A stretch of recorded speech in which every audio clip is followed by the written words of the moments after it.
At solving linear inequalities shortly. Before we do, however, let's revisit some of the things that we talked about earlier concerning inequalities. Now, we talked about the graph of an inequality before, and we talked about using inequality notation like this to describe that portion of the graph. Notice that on the graph we're talking about numbers between 1 and 5, and we do not want to include the 5, and we're indicating that with the little parenthesis. And we are not including the 1 either, and we're indicating that with the parenthesis. The inequality that shows that interval along the number line is this compound inequality. This says 1 is less than n is less than 5. Now, we should say and in there as well. 1 is less than n, and n is less than 5. It's really two inequalities in one, you see. All right, another notation that shows this same interval is cleverly called interval notation. And it works like this. Just write down the bounds of the interval and indicate outside those bounds whether the number is included or not. Now, I'm using the parenthesis here because the 1 and the 5 are not included. So we know we're talking about the numbers between 1 and 5, not including the 5, not including the 1. This kind of interval, by the way, is called open because the 5 and the 1 are not included. Here's another situation that we examined before. We're talking about this interval along the number line. And in this case, though, we are including the 1 in this group of numbers that we're indicating. And we're indicating that the 1 is included by using the little bracket.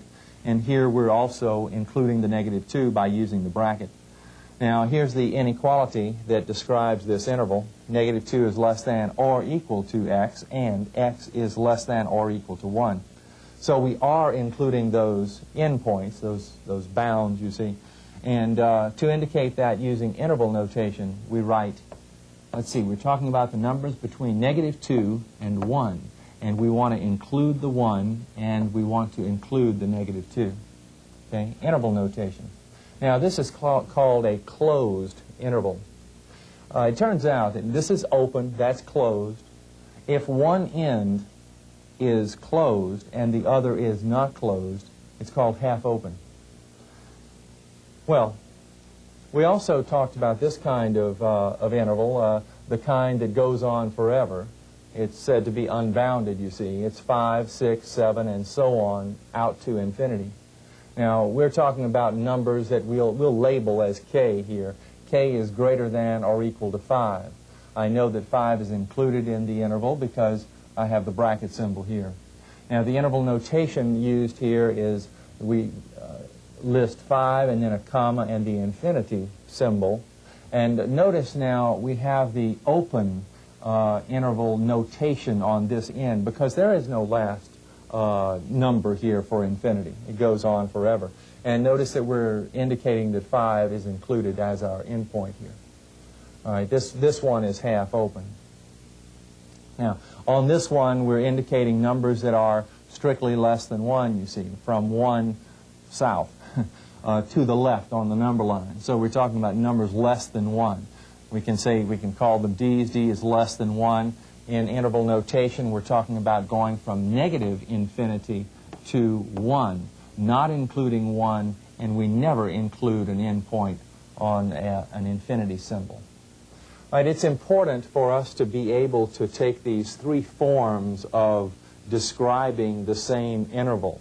That is, the interval notation, the inequality notation, and the graph, and be able to freely flow among all three of them.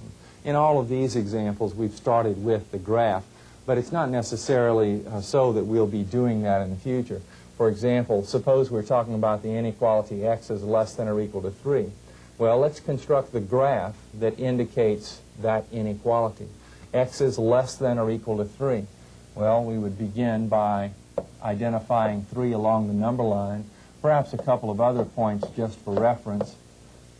Now, we want the numbers that are less than or equal to 3. That's to the left of 3 and including 3. I'll use a bracket here, and I'll shade the numbers to the left and indicate an arrowhead here to show that the numbers go on forever in this direction. Now, We should also be able to use interval notation to describe this same inequality. So we have the graph, the inequality, interval notation. Now, interval notation, we're going from negative infinity to 3. We are including the 3, and we never include the infinity symbol.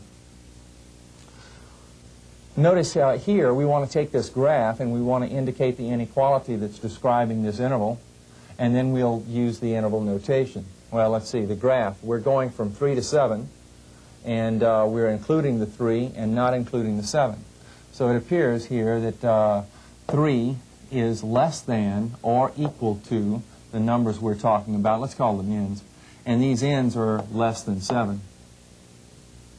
And in interval notation turns out to be even easier than building inequalities, because all we do is we say, okay, we're talking about the numbers between 3, comma, and 7. And we indicate whether the end points or those bounds are included in our set or our interval. The 7 is not included, so I'll indicate openness on that end and closed situation on this end. Well, let's see. How about this third one? We have an interval notation that says 4, comma, infinity. So we want to indicate all the numbers from 4 to infinity and including the 4. Well, let's see. The inequality then would be numbers that we'll call, let's call them r's. R then is greater than or equal to 4. The numbers to the right and equal to 4, you see. All right, then the graph, let's indicate where 4 is and a couple of reference points. Now, numbers that are greater than or equal to 4, we want to include the 4, so we'll put a bracket here at 4, and we'll shade the numbers to the right of 4. And it goes on forever. All right, with that in mind, now we have the ability to show a solution set in a number of ways. All right, let's talk about solving inequalities. It'll turn out that with linear inequalities, we solve them in much the same way that we solve linear equations. That is, we can add on both sides of an inequality symbol, and we can subtract and multiply and divide. There's just, well, I guess 2 exceptions to that, and we'll look at the exceptions momentarily. I'll tell you what they are right now. If you have occasion to either multiply or divide by a negative amount, then the sense of the inequality has to change. That means that the direction of the little arrow has to change. Well, we'll look at that shortly. Right now, let's just look at this inequality, and if we bump into that situation, we'll deal with it. But here, just imagine the problem without the inequality symbol. If we had an equal sign here, what would we do? Well, we would want to put our unknowns on one side and our constants on the other side. So in order to accomplish that, we'd subtract 3x on both sides. This 3x would disappear, and a negative 3x would appear on the left. We'd like to clear this negative 7, so we'll add 7 on both sides. Adding 7 here clears the negative 7, and plus 7 appears on the right. Now collecting like terms. 5x minus 3x is 2x. 9 and 7, 16 on the right. Now what we need to do is divide by the coefficient of x.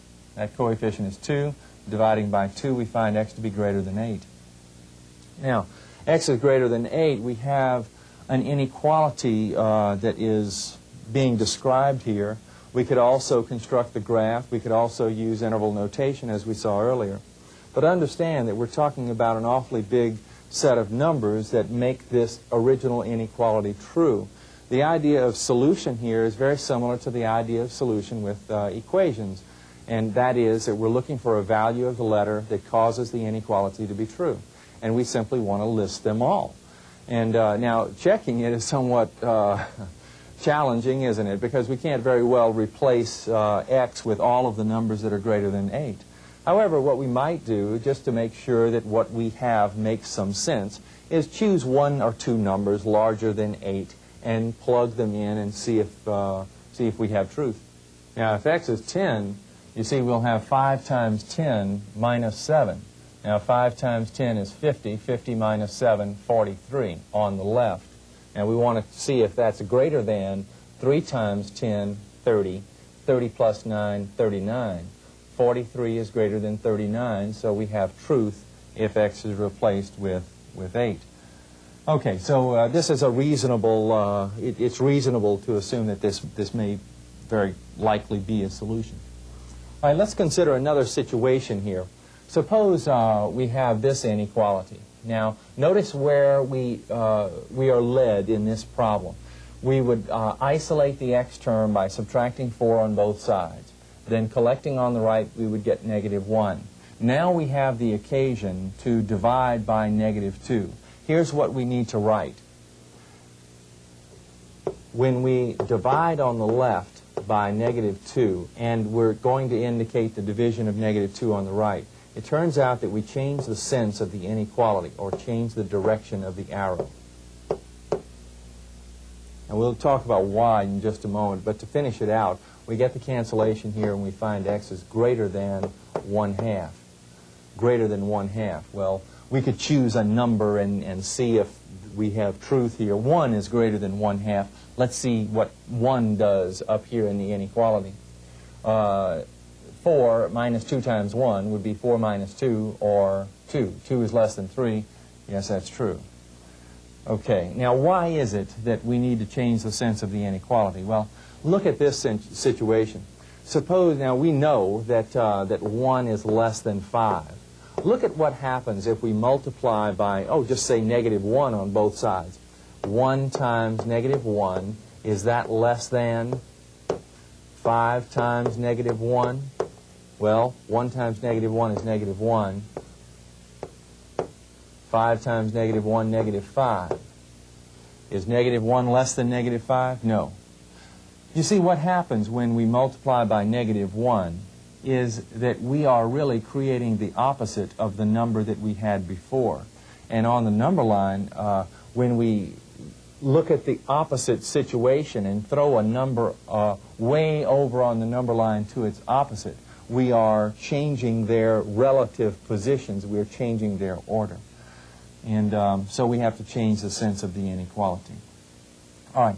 That means then that it's pretty important to write this step, the step where you're showing what you're dividing on both sides. And it's important to get into the habit of showing that step before you're faced with a situation of dividing by a negative.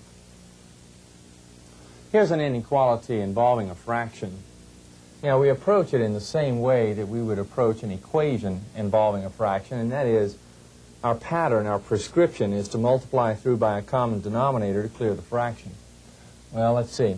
We'll multiply through here by the common denominator 2. So we show that 2 is multiplied times every term. 2 times x, 2 times the -4. Notice here, when I show that 2 is multiplied times this term, I'm just injecting a 2 factor in between this sign and the 3x over 2. And I'm just pumping in a factor of 2, you see, right into that term. There's no need to get complicated with the idea of thinking of it as a plus 2 times a -3x over 2 and that kind of thing. Don't make it more difficult than it is. It's just popping in a factor of 2 in order to clear the fraction. All right, so we have 2 times 1, 2. The 2's cancel here, leaving -3x. 2 times x, 2x, and -2 times 4 is -8. Now, let's throw the x's to the left side, and let's see what happens. We'll subtract 2x on both sides. That will give us the -2x on the left. I'll bring down the -3x. At the same time, we want to clear the 2, so we'll subtract 2 on both sides. That'll clear the 2 over here and create a -2 on the right. Collecting like terms, we get -5x on the left. We get -10 on the right. Now, notice what has to happen. We have a negative coefficient. So that tells us that when we indicate the division of that negative coefficient, we have to change the sense of the inequality. And then we perform the division as we normally would to find x to be less than or equal to 2. Now, here's the part of the problem that's often missed and often left out and so forth. And it is really the division by the negative that creates the difference between the equations and the inequalities, the linear ones. And actually, there's another situation, the multiplication of a negative, but how often do we have to multiply by negative values? Not very often. You see, we multiply throughout equations and inequalities to clear fractions, but it's very, very unusual that those denominators turn out to be negative. So It's just an unusual situation that we would multiply through by a negative. It is common for us to have to divide through by a negative, though, as in this case, in clearing a coefficient. Now, there is one way to handle this situation where we don't have to remember this all the time, or we can just deal with it in another way. And that's like this. Take this step, and let's put it over here, and let's look at it another way. Suppose we decide that every time we have variables involved, we will throw them to the side of the inequality that will cause them to be positive. You see, suppose we decided here to throw the negative 3x to the right side. That is, let's add 3x on both sides. We get 3x over here. Then we'll throw the constants to the other side, so we'll add 8 on both sides, creating 2 plus 8, or 10. Collecting here, we get 5x. Now, we don't have to worry about the division. We don't have to worry about changing the sense of the inequality. We divide on both sides by 5. We find 2 to be greater than or equal to x. That's the same thing as x being less than or equal to 2, you see. So we get the same answer, and we don't have to deal with changing the sense of the inequality. Here's a funny-looking inequality. It's sometimes called a double inequality, sometimes a compound inequality. Our notion here, though, is still to find the values of x that cause this double inequality to be true. Well, we solve it by isolating the x in the middle portion of the inequality. Now, we'll isolate x by performing the same kinds of operations that we did earlier. The only difference is that we have 3 sections here in which to manipulate. If we add something in a section, we have to add something in all sections. If we multiply in all sections. That's all we need to keep track of. So here we'll clear the fraction by multiplying through by a common denominator, but that just means multiplying 2 in every part.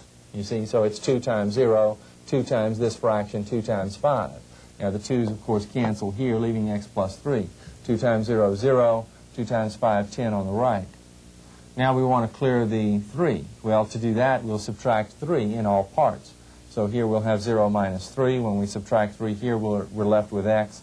And over here, we want to subtract 3 as well. Well, collecting 0 minus 3 is negative 3. We're left with x in the middle, which is what we want, and 10 minus 3 is 7. So x is nested between negative 3 and 7. We're talking about x's between negative 3 and 7, including the negative 3, but not including the 7. And we're claiming that those x values will cause our original statement to be true. Here's the graph of that interval. There's another way to handle this situation. I've seen this before. Some students prefer writing in this area. Well, what I'm going to do is the same thing to all parts, so I'll indicate it like this. It's almost an arithmetic kind of looking thing to write negative 3 here, but it's very effective. It really shows what we're doing. We're just taking 0 and subtracting 3 and collecting those 3's. They go out, and the 10 minus 3 would give 7. So either way you do it is all right. Let's check one of these answers. Let's see if we're likely to have a correct result here. Let's pick a number between negative 3 and 7. Well, 0 is between any negative number and any positive number, so 0 is in that interval. Let's put 0 in our original double inequality and see if it makes sense. 0 in this position would give us 3 over 2, 3 halves, 1 and 1/2, you see. 0 is less than or equal to 1 and 1/2, true, and 1 and 1/2 is less than 5, true. So 0 makes it true. So it's possible that this is a correct answer. Well, let's look at the situation of applying absolute value within an inequality. Now, we saw absolute value within equations earlier. And let's just take a general view of this situation, just an understanding of it if we can. We said with equations, if the absolute value of this number is equal to 3, then that number is either 3 or negative 3. It's either this number itself or the negative of that number. And that was the basis upon which we developed a procedure for dealing with absolute value within an equation. Well, here we have the absolute value of x is less than 3. Now, just on a number line, let's look at where those numbers are that would cause this statement to be true. What x's can we take the absolute value of and have a number that's less than 3? Well, certainly 2 and the numbers between 2 and 3, you see. But 2 and 1 and 0 and -1 and -2. -3? -4, -5? If x is -5, then the absolute value of -5 is 5, but 5 is not less than 3. It turns out that it's that interval between -3 and 3. All of the numbers in that interval, you see, would cause this to be true. Now that's an important thing to realize. When we have the absolute value of an amount here being less than some real number, then these numbers are nested between the negative of that number and the number itself. Okay. What if we switch it around? What if we talk about the absolute value of some x's that are greater than 3? Well, clearly, on the positive side, 4, 5, 6, 7, all the numbers larger than 3 would have an absolute value that would be larger than 3. Let's go to the negative side. Do you see that if I choose x's that are to the left of -3, then I'm choosing them small enough so that their absolute values will be greater than 3. Absolute value, you see, if the number is negative, then we take the opposite of that amount. So the absolute value of -5 would be 5. 5 is greater than 3. So when we talk about the absolute value of some amount being greater than a real number, then we're talking about two intervals along the number line. We're talking about an interval to the right of that real number and to the left of the negative of that real number. Well, how do these ideas manifest themselves in just a regular absolute value inequality? Well, here's how it goes. Suppose we have this. Now, notice, we're talking about numbers here. This is just like saying x. Just an unknown quantity is less than 6. Now, where are these numbers? Well, these numbers are along the number line between 6 and -6, you see. It's the numbers that are between 6 and -6 that are going to have an absolute value that's less than 6. So simply nest this binomial between -6 and 6. You see, just make this double inequality. The numbers we're talking about are between -6 and 6. Just nest them in there. -6 is less than x minus 7. X minus 7 is less than 6. By the way, if this were a non-strict inequality, then these two would be non-strict as well. All right, and now we simply solve it as we understand. Add 7 in all parts, you see, and we find 1 to be less than x. X is less than 13. Okay, and we could check a few of these just to verify that they work out. Now, what if we change the sense of the inequality? How does our sensibility work about this? Now, notice we're talking about numbers whose absolute value is greater than 6. Now, where do these numbers lie along the number line? That's how we build the inequalities. It's really two inequalities now. This splits into two parts. It turns out that either these numbers are themselves larger than 6. Oops, here. Either these numbers in the absolute value symbol are larger than 6, or these numbers are smaller than -6, as we saw earlier with the x's and the 3's and so on. So we build two inequalities. And here, of course, we solve by adding 7 on both sides to get x is less than 1. And here we add 7 on both sides to find x to be greater than 13.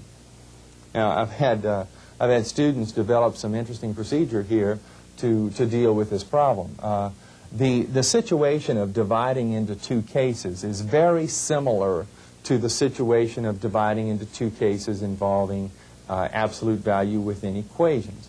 You remember with the linear equations, we had the situation where either this number is that number itself or the negative of that number. Well, some of my students say, well, either this number is greater than that number, or it will just remove the absolute value symbol, apply the negative sign here, and when we apply the negative sign, the sense of the inequality changes. I mean, it's kind of a, well, it's an left-handed kind of procedure, but but it worked pretty well to set up the proper inequality. It's pretty important now to check these and just make sure, just by a little observation, that these answers make some sense from the original inequality. Now, in all of the inequalities that we've had thus far involving absolute value, the part that contained the absolute value was isolated on one side of the inequality symbol. And that is a condition that we would like to exist before we begin our solution procedure. Here, for example, we have an absolute value part, some expression within the absolute value symbol, and then -2, and then that's less than -1. Well, what we'd like to do is isolate this absolute value on the left by adding 2 on both sides. Now, we'll do that. We'll add 2 here, which eliminates the -2, and adding 2 over here gives us 1. -1 with 2 gives 1. All right, now we're in a position to think about what we're talking about here. The numbers whose absolute value is less than 1. Well, those numbers on the number line, remember, are nested between -1 and 1. So we build that double inequality. -1 is less than these numbers we're talking about, and those numbers are less than 1. Now we solve this. Subtracting 9 in all parts, you see, we'd have -1 minus 9, and the 9 would go out here, and we'd have 1 minus 9. All right, collecting, we'd get -10 here. Of course, the 9 is gone from the middle. 1 minus 9 is -8. All right, now notice what we're faced with. We have to divide in all parts by the -2. Now that means that in dividing by -2, we have to change the sense of the inequality. So these inequality symbols will change direction. And now we'll divide through by the -2. -10 divided by -2 is 5. The division of -2 here gives us the cancellation that we're looking for. -8 divided by -2 would be 4. Now look at what this says. 5 is greater than x, and x is greater than 4.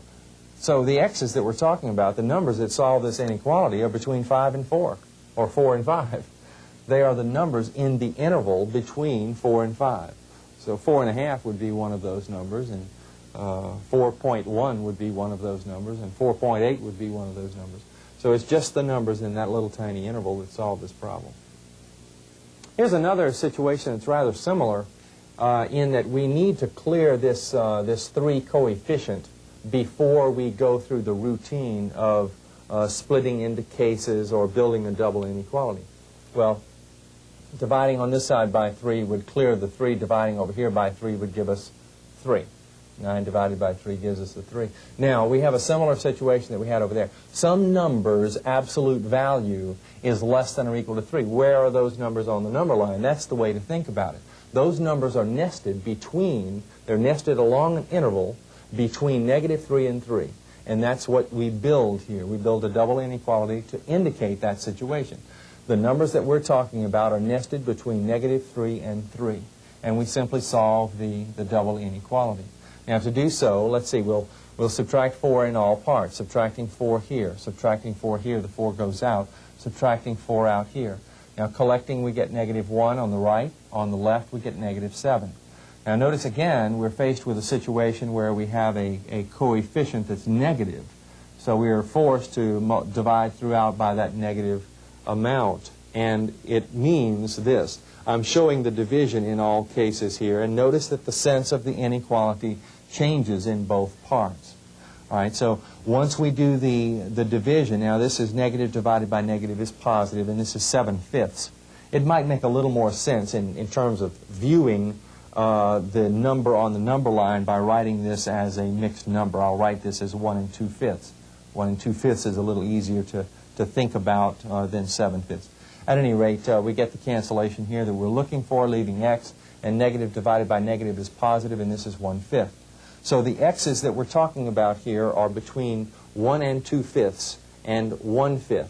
1 2/5 is larger than or equal to the x's that we are talking about, and these x's are larger than or equal to 1/5. So along the number line, numbers between 1/5 and 1 2/5.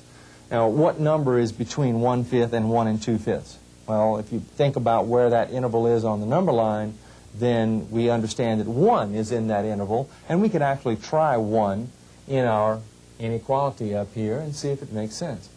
Let's put a 1 in this position. So we'd have negative 5 times 1, that's negative 5. 4 minus 5 is negative 1. The absolute value of negative 1 is 1. 3 times 1 is 3. 3 is less than or equal to 9. So the 1 certainly makes sense here. And the others do too. You might try the endpoints. You might take a shot at plugging in 1/5. Well, let's do that. Let's put the 1/5 in here. The negative 5 times 1/5, you see, the 5's would cancel, and we would have negative 1. 4 minus 1 would be 3. The absolute value of 3 is 3. 3 times 3, 9. 9 is less than or equal to 9. Yes, that's true. So this is a correct result for this inequality.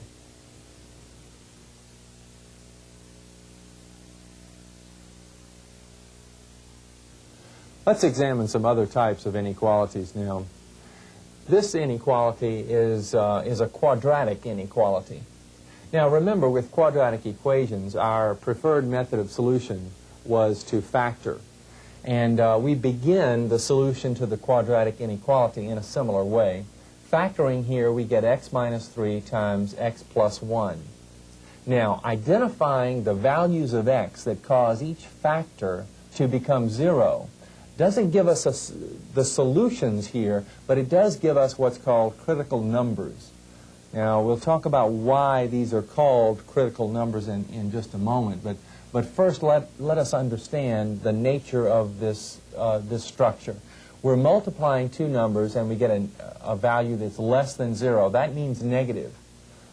What kinds of numbers must these be in order to get a negative result? Well, can they both be the same sign? No, they can't.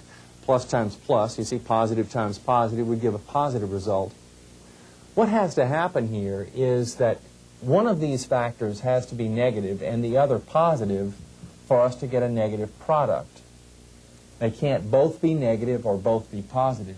Now, it turns out that these are called critical numbers because they are the positions along the number line where a sign change occurs within each of these factors.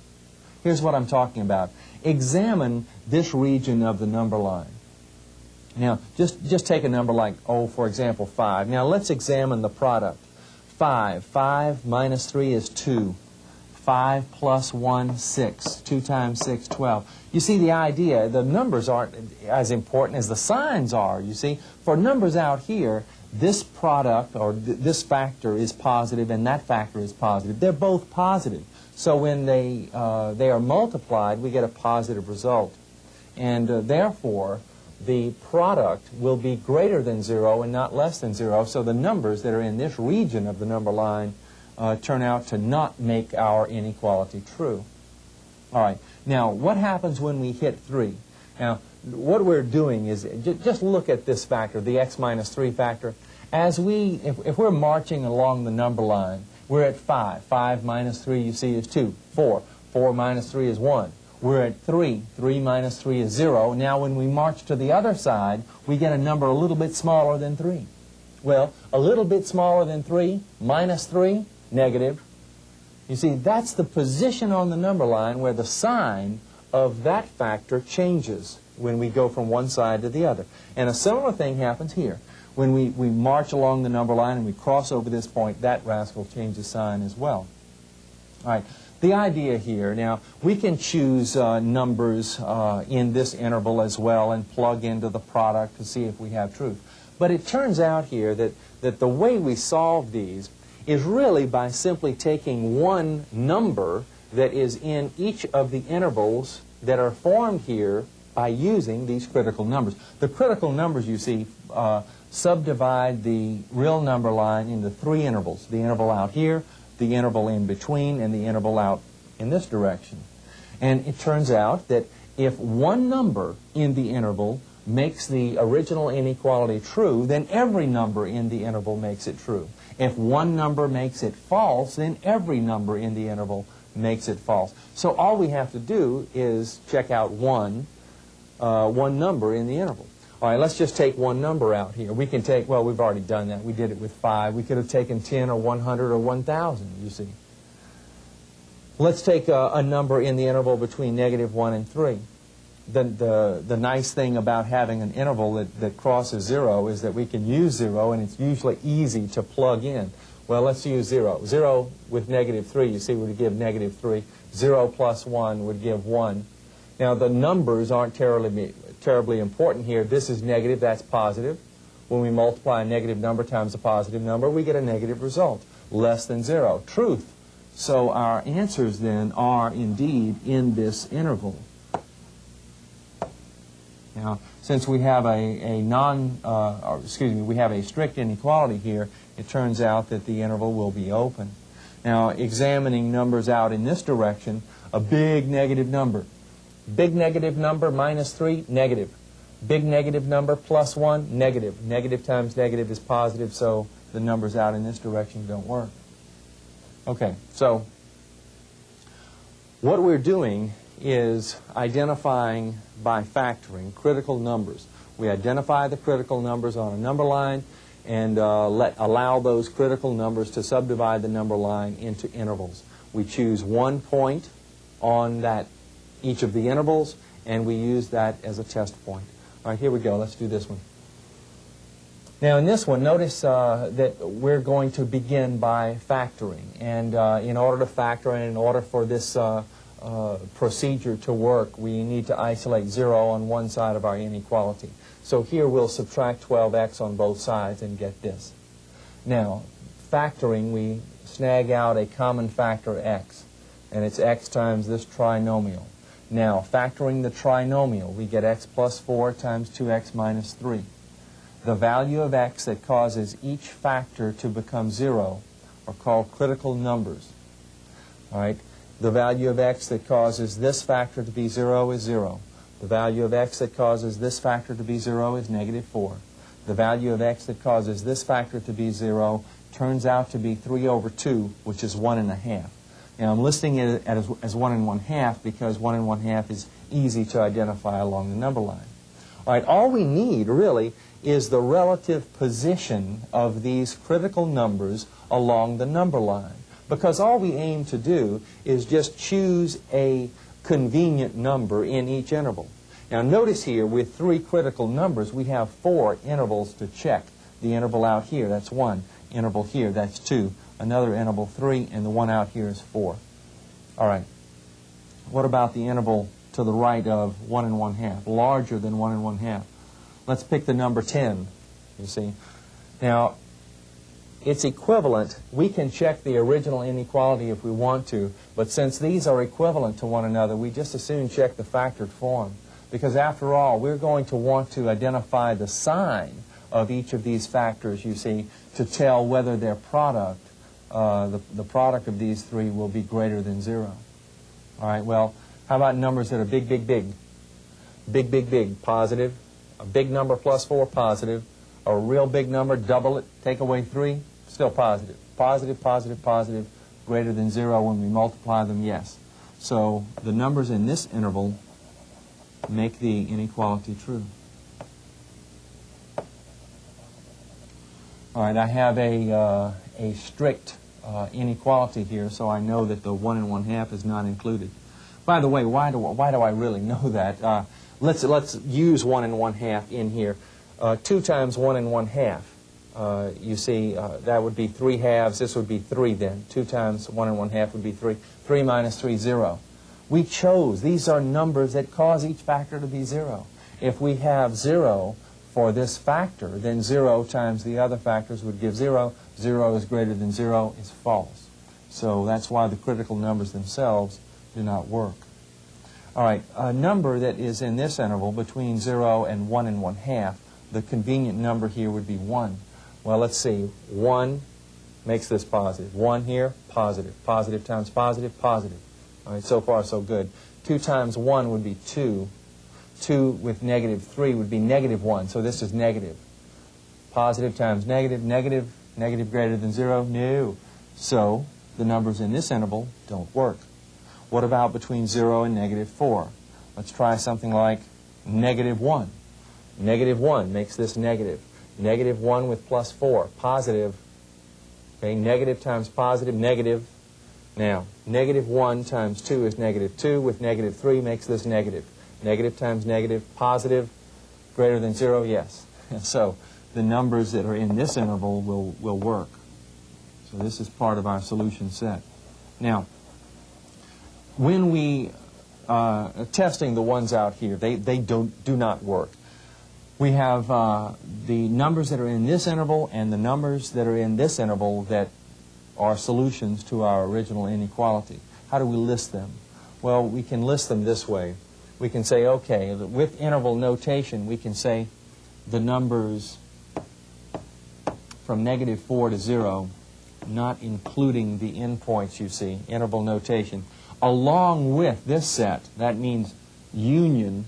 If you remember a little bit about your geometry, the union means in conjunction with, or all of the elements in this set along with the elements in this other set is what union refers to. At any rate, we want the set consisting of 1 and 1/2 all the way out to infinity. Interval notation, 1 and 1/2 to infinity, open on both sides, and this then is our answer. One more. How about this one? Well, we would look to factor. We have the 0 condition isolated on one side of our inequality. We would look to factor. We can't conveniently factor. What do we have to do? Well, we go to the quadratic formula. We write the formula down. We replace letters with numbers. Now, resolving that, the negative of -4 is 4. -4 squared, 16. It might be worthwhile for us to look at where I'm getting all of this. The A is 1, B is -4, C is -1. If B is -4, then the negative of B would be the negative of -4. And B in this position, -4 is squared. This -4 comes down. A is 1. So that's why this 1 is here. C is -1, so that's why this -1 is here. And 2 times A is 2 times 1. All right, the negative of -4 is 4. -4 squared, 16. -4 times 1, -4. -4 times -1, 4. All right, 2 times 1 is 2 for the denominator, 16 and 4, 20. 20 has a square in it, it's 4, so we factor 20 into 4 times 5. Let's come up here and do that.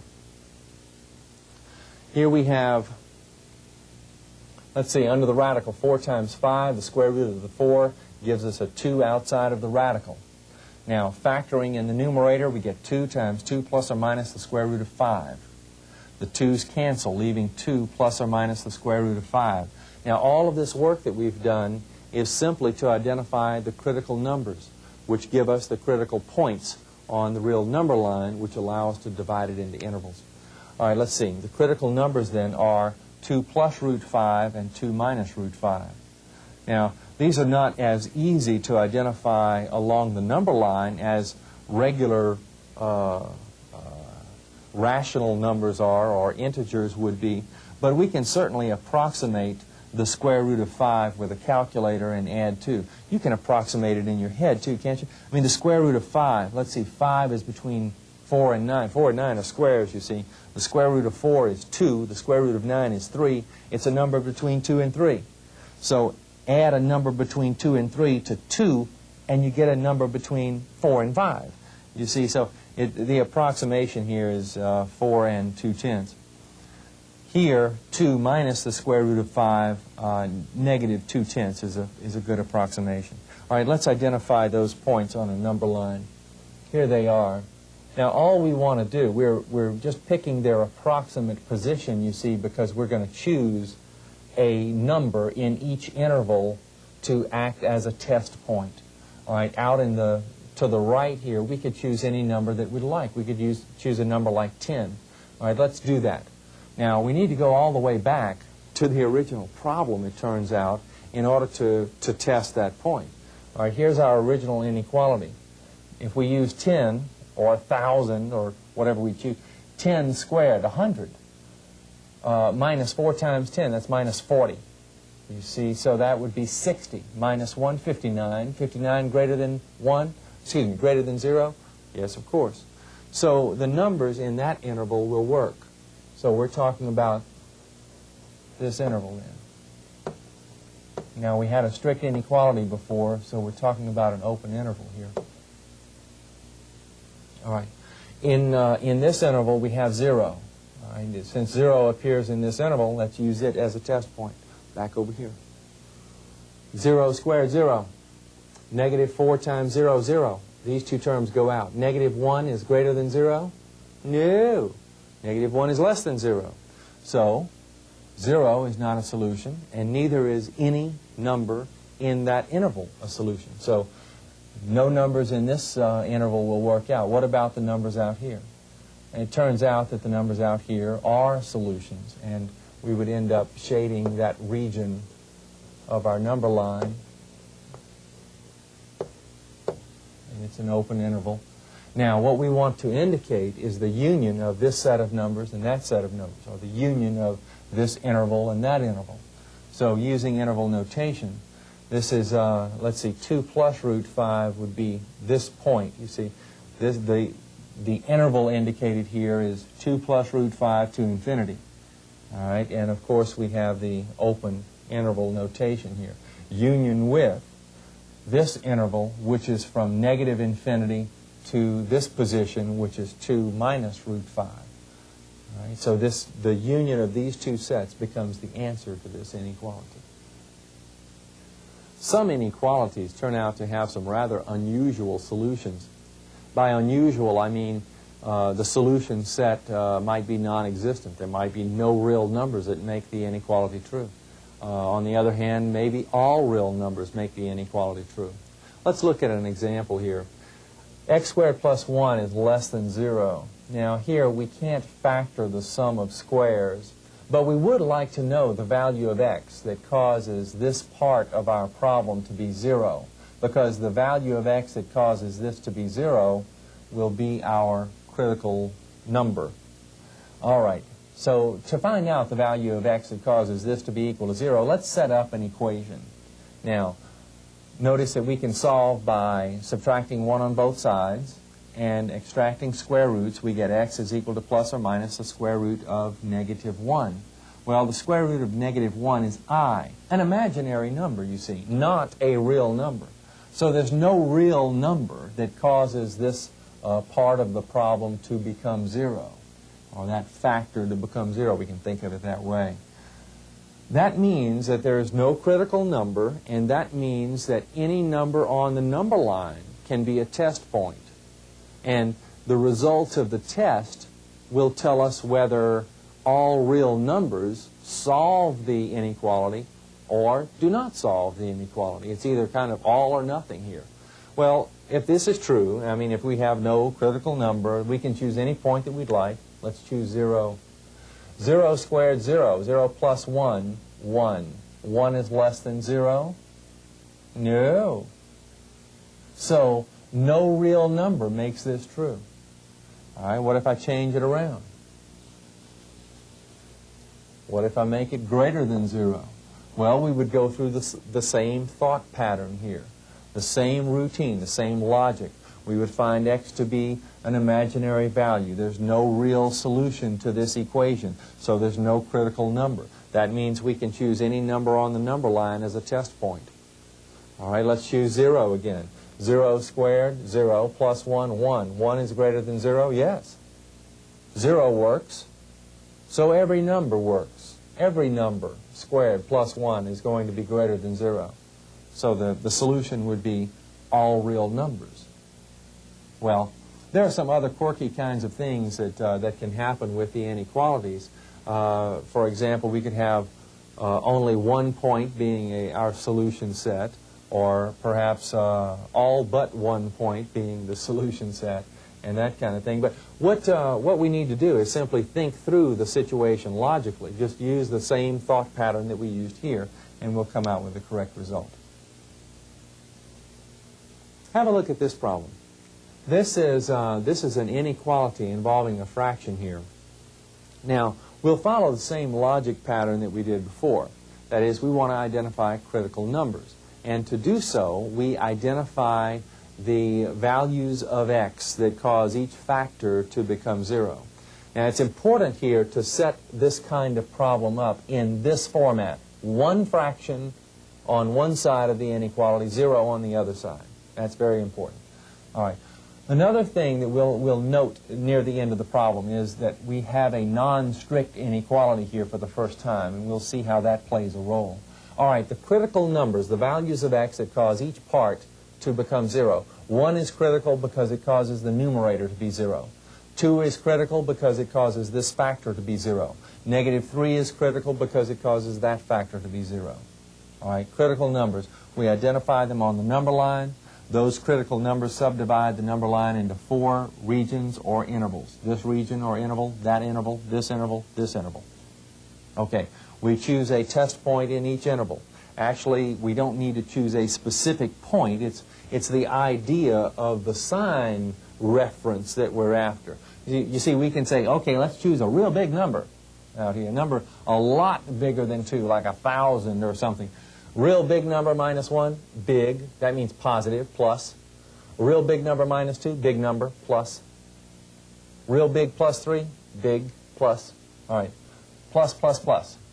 All positive, that means that we'll have a positive result here. Is that less than or equal to 0? No. So the numbers in this interval don't work. All right, what about between 1 and 2? Well, all fractions in that region, right? Well, that's okay. Let's just choose 1.5 and use it as a test point.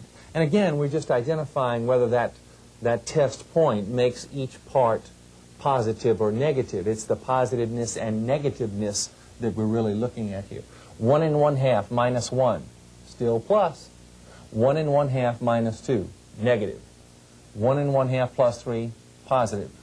All right, one negative sign. See, positive, negative, positive. One negative sign in this in this quotient, that'll make this negative. Less than or equal to 0, yes. So the numbers in this interval work. Make it true. All right. In this interval, 0 appears. Let's use 0 as a test point. 0 minus 1, negative. 0 minus 2, negative. 0 plus 3, positive. The two negatives here will take each other out in division, and we'll have a positive result here. Less than or equal to 0? No. So these numbers don't work. What about a great big negative number? Great big negative causes each of these factors to become negative. 3 negative signs, you see, involved in multiplication and division, we get a negative result. Less than or equal to 0? Yes. So we're talking about these two intervals that make the inequality true. From negative infinity to negative 3, and between 1 and 2. But what about those endpoints? Now, understand that the critical numbers were values of a variable that causes each factor to become 0. Now, when x is 1, the numerator is 0, and this inequality is true. You see, because 0 in a numerator makes the fraction 0. 0 less than or equal to 0, yes, that's true. So we have to be a little bit careful when we have less than or equal to. Now, from what I just said, does that imply that every critical point is also included in this situation? Not at all. Notice what happens for 2, this critical number.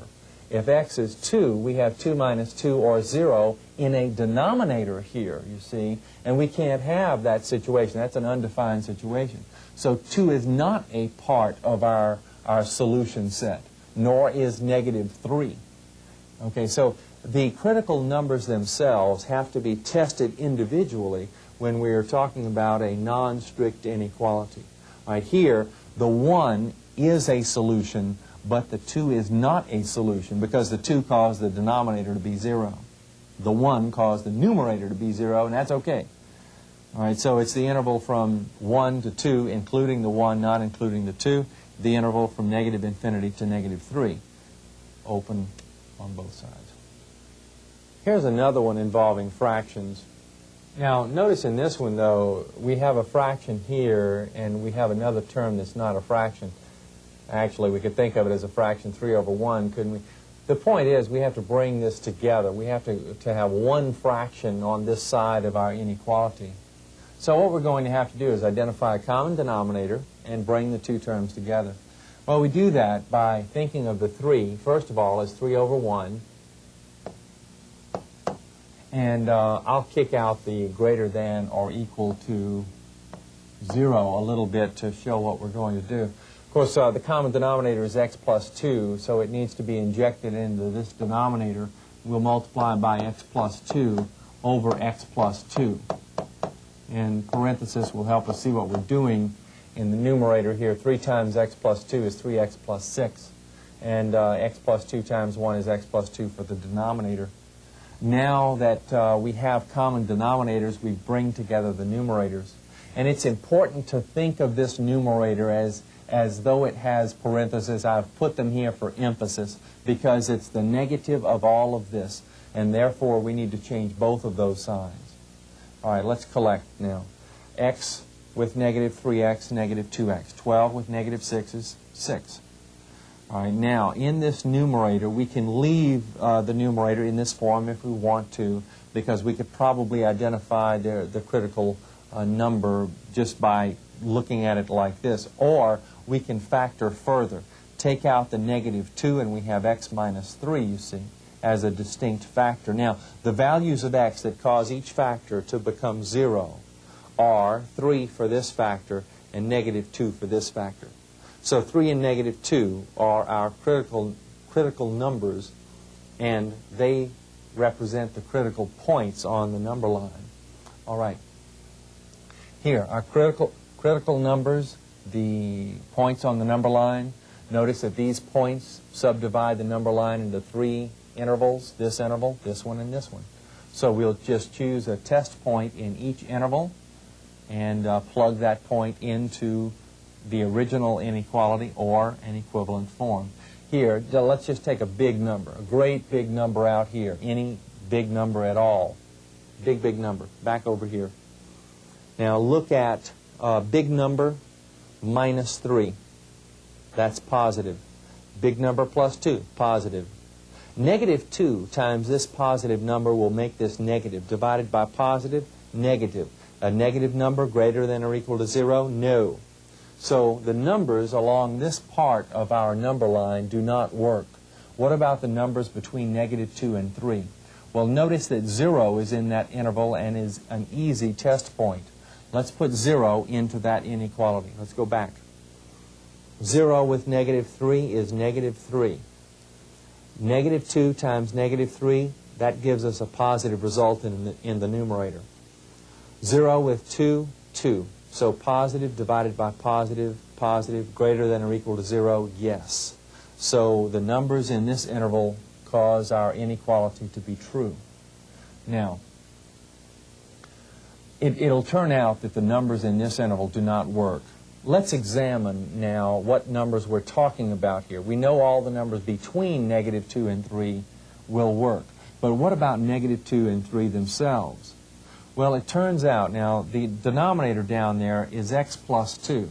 So negative 2 causes the denominator to be 0. So it can't be a solution. It makes the fraction undefined. 3 now is the number that causes the numerator to be 0. So 3 is all right. 3 is okay as a solution point. Now remember, it's okay as a solution point because the inequality was non-strict. It said greater than or equal to 0. And this is the number that causes it to be equal to 0. All right, so we're talking about numbers between negative 2 and 3, not including negative 2, but including 3. Consider this radical. And let's consider the idea that we want to identify the domain for this radical. That is, the values of x that make sense of this problem. The values of x that will cause this radicand, you see, to be positive or 0. Now, this kind of problem represents a kind of situation that leads to the sort of problems that we've been discussing, that is, the quadratic types of inequalities and other types of inequalities. Well, all right, though the domain of this expression would be those values of x that will cause the radicand to be positive or 0, because we can take the square root of numbers that are positive or 0 in the real number system. We can get real number answers for those. Okay, so we'd like to know what values of x cause this radicand to be greater than or equal to 0. And we proceed as we would expect to proceed from our previous discussions. Factor, take out the common factor 4, we're left with 16 minus x squared. The difference of squares factors to 4 plus x times 4 minus x. Now we ask ourselves what value of x causes each factor to be 0. And those are our critical numbers. Well, those numbers are negative 4 for this factor and 4 for this factor. Now, 4 and negative 4 subdivide our number line into 3 intervals, and we'll test each interval. Well, numbers that are very, very large. Let's go back up and see what a very large number would do here. We're looking for the x's that cause this product to be greater than or equal to 0. A great big number in place of x makes this positive. 4 is obviously positive. A great big number in place of this x, 4 minus this great big large number, makes this negative. So the product here will be negative. Greater than or equal to 0? No. So the numbers in this interval do not fit here, do not make this true. The numbers between negative 4 and 4, well, 0 is in that interval. Let's test 0. If x is 0, then this factor is 4. If x is 0, then this factor is 4. If x is 0, then this factor is 4. There's no x in here to affect it, you see. So 4 times 4 times 4 is a number that's greater than or equal to 0. Turns out that the numbers in this interval make our product greater than or equal to 0. Okay. So the interval, the numbers in the interval from negative 4 to 4 will make this true. And I didn't test the ones out negatively, but they make it false and they don't work. But the interval that makes this true is the interval from negative 4 to 4, including those endpoints now. Including the endpoints because we have a non-strict inequality here.